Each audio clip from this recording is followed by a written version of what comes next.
A recent piece in the New York Times, titled, "Worse Than the Black Death," sheds light on South Korea's demographic concerns. The article underscores that if the current trend of declining birth rates persists, the country's population is expected to experience a more substantial decrease than the catastrophic impact of the Black Death in Europe during the Middle Ages. In parallel, Japan introduces the notion of peak Korea, contributing to a narrative that foresees a grim future for South Korea. The theory of peak Korea suggests that South Korea's economy has peaked and is now in decline.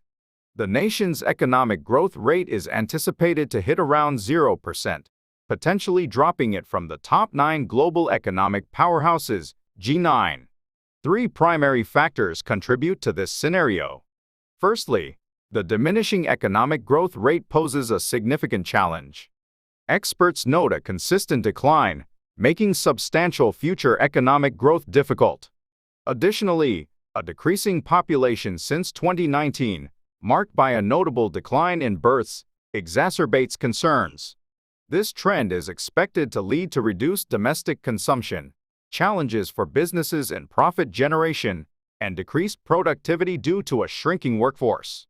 Lastly, the International Monetary Fund, IMF, warns that persistent trends may result in South Korea's government debt surpassing twice its GDP in 50 years, presenting a hurdle for implementing policies requiring substantial financial investments. Why is South Korea facing challenges for future growth? First, the amount of work done in 1 hour, known as labor productivity, is not very high. Even though people work long hours, the country isn't growing as much as it should. Second, there's too much competition, especially in exams and jobs, making people tired. This competition is causing fewer people to get married and have kids. Third, houses cost a lot, making people borrow more money and go into debt.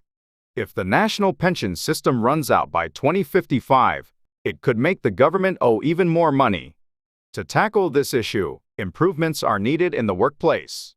Experts suggest rectifying the disparities in conditions and pay between full-time and part-time employees, fostering competition, and impeding economic growth.